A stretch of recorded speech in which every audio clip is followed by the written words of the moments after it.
Alright guys, here's our generator. Got it done here. Got this clear coated, keep it from oxidizing or whatever. I gotta go get some 5/16 bolts, nuts, washers to get everything mounted up with. I'm out of those, so let's go to Lowe's, see what we can find. Alright guys, let's head out and get those fasteners. Lowe's. We'll get started. Guys, I got off the phone with Titleist just there a few minutes ago. He called while I was working on the old Frankenstein here. I was sharing him the good news I got today. I posted an ad on Craigslist that I was looking for some Sears Suburban implements, and I got a reply today. Fella said he had a 69. Well, let me pull up the email here. My wife got me one of these fancy phones with, you can get email and stuff on it. Let's see here. Go down through here. Here it is. Check out this email here. The response I got was, I have a 69 Suburban tractor, would be willing to sell it and or some implements. I have a motorized tiller, one bottom plow, cultivator, and a snow blade. I got back with the fella, sent him an email back with my number. I'm hoping to get the whole thing. I'd like to buy every bit of that if I can get it right, if I can get the price right.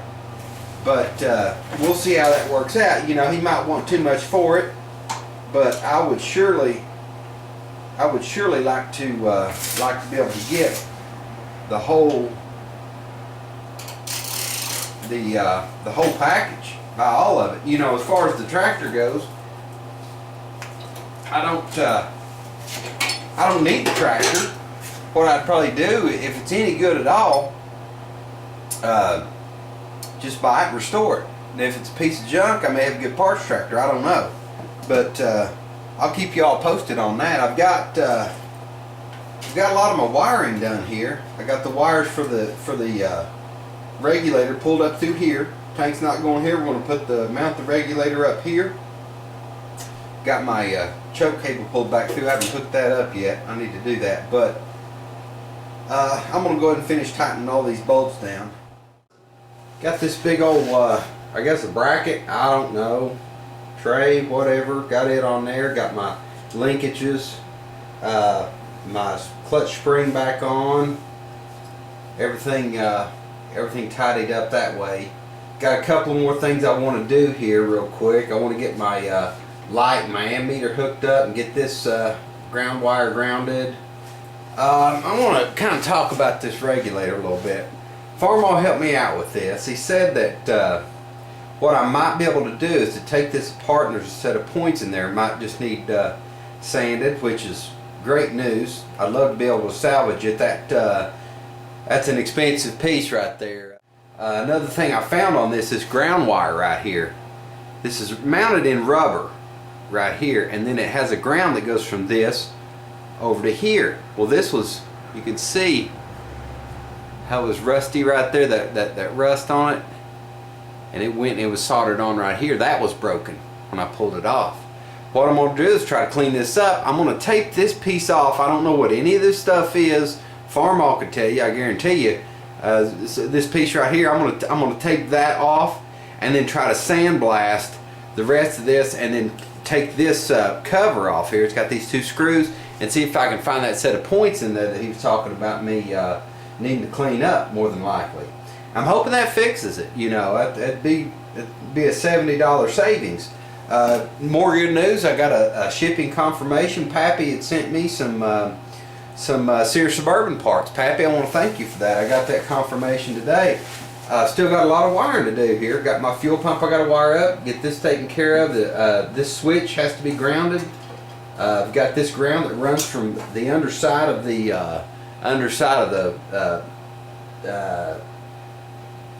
starter generator where it bolts on. I got a lot to do. Got a lot done, but still got a lot to do. So we'll get after it here. All right, guys. I got the voltage regulator cleaned up. Let me get this tape off here. This is that piece of tape I put on to protect that. Whatever that piece is, I'm not sure what it is, but anyway, it looked like had some pretty fine wire that was wrapped around that. Anyway, you can see the ground here. It needs to be. I'm gonna try to open this up and resolder that on there. I'm sure it grounds for a reason, so we need to get it grounded. You know, it really, I mean, it cleaned up pretty good. Hopefully we can get this thing opened up and see about saying that set of points is that Farmall was talking about there. Let me go ahead, we'll get this clamped in the vise and see what we can do. Looks brand new inside. What I'm gonna do, there's a set of points right here. I'm gonna try to clean these up. Okay, I've got a set of points right here. Make sure those are cleaned up. And it's also got a contact right here, which is looks like it's adjustable by this screw right here. I'm going to try to clean this up too. I'm not sure what any of this does. Not sure what any of it does. But Farmall said, you know, really these things very seldom go bad on this part in here. I'm kind of thinking that you know, where this ground is bad is definitely part of the problem. You know, where the ground's bad right there. And cleaning these up, it looks like this thing might just looks like it might work again. So we're going to clean it up, throw it on there, and see what happens. Got the points all sanded up. I've got my regulator wired. I've got the cap in there for it. I got it primed and painted. And I went ahead on this ground strap. I just made a new one and soldered it on there because the other one was broken in a couple of spots. Not only here where it connects, but it was broken. A couple of the strands were broken. I thought it'd be best just to go ahead and put a new one on altogether. Got a couple of grounds here I've got to hook up as soon as I get this mounted. And this is thick enough. I believe this is like 1/8 inch stuff. So I'm just going to drill and tap this and mount it straight down on top of here. I'm going to see if I can get into my old switch here and maybe get it cleaned up to where it'll work. I don't know if I can do any good with it or not, but I'm going to try. You can see it's pretty dirty, and it looks to me like what we're doing is coming up across these contacts. It's what it's supposed to do, and they're pretty scroungy. I'm going to try to get some sandpaper and clean those contacts up, and it's not too bad on this end, you know, here, but I'm still going to clean that up real good. Oh man, this thing is just full of dirt. But yeah, let's get her cleaned up. I believe it'll work. Alright, got my switch all apart and got everything cleaned up, guys. I'm gonna take a little of this white lithium grease and lube along the bottom where this base of the switch slides. I'm also going to put a little bit on this the pull here where it slides. It's got a little notch, these notches in the side of it here that base locks in against, or through rather.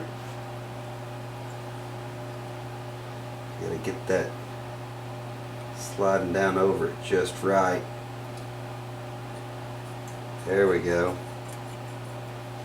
Okay. Get a loop right there. Okay, that's gonna where your spring sets. On top of that, now you see I got these contacts here cleaned up. I'm gonna go ahead and try get this guy put back together Hook it up on the tractor, and I need to pull this. There we go. Alright. Get my needle nose here. Pull this switch back closed. Get these closed here. Now I'm just going to take my ball peen and tap down on those.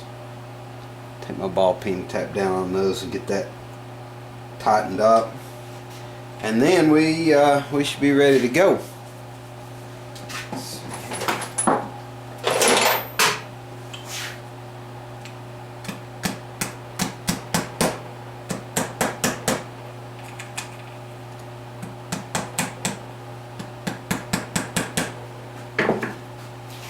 Yeah, I think we're good.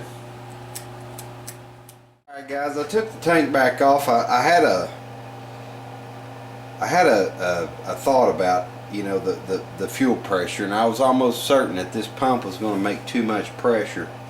So what I'm going to do, I'm going to put a T just before the carburetor with a return line to the tank. That way whenever that needle valve closes, I'm hoping to direct the majority of the pressure back here, but still having enough pressure to run the carburetor. So I went ahead and punched this, and I'm going to drill that. That's a tapered fitting. What I'm going to do is just use a drill bit. I'm going to measure the outside of this and use a drill bit just that size, and as this goes up, you know, it'll tighten in there. But what I'm going to do before I actually thread it in there, you know, after I'm done mocking it up, of course, I'm going to put JB weld around this. I thought about soldering this in here, but there's a couple reasons I don't want to do that. I've already got lacquer on this, and another thing, this is a solder joint right here. I don't want to weaken this main joint around the outside of this tank, so I'm going to use JB weld on those threads, and I'm thinking that'll be good enough. You know, if all else fails, I could go back and try to solder it, but I don't think it's going to be necessary. Alright guys, I got my hole drilled here, and I took a little bit of sandpaper, just enough to take that lacquer finish off from around there. I want this, what I'm shooting for is to have the JB weld making direct contact with the metal. Let's be able to focus here. I'm just coating these threads real good with this JB weld. It'd be better to have a fitting soldered into the tank to accept this, like what you see from the factory. You know, it's the flange with the threads in it. No doubt that'd be better, but I believe that this will work out. We'll go ahead and finish coating these threads real good. What I'm hoping is this threads its way on through, it's going to bunch up here and make a pretty decent seal around this. That's the plan anyway. And I got this to where these threads would just start, and as that runs up,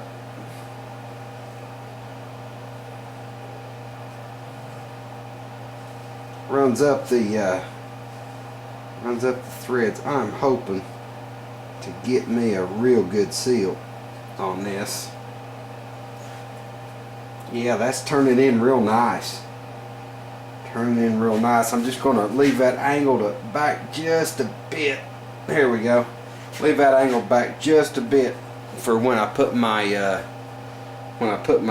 hose on it. Let me zoom out here and you can kind of see what I got. Now that tank's going to be fitting. That tank's about level right there, and my return line's going to shoot right in this way and just shoot the excess gas back into the tank. I think it's going to work out good. I really do. I think it's going to work out real good, and it bunched up there around the hole I made nice. So I'm going to let this bad boy, I'm going to let it sit overnight, and tomorrow I am hoping that we're going to have the old SS-14 fired up. So Anyway, I think the last thing I've got to do here, is get my fuel pump, the hot wire, wired up, get the tank back on it. She should be ready to go. So thanks for tuning in. We're going to cut it off right here.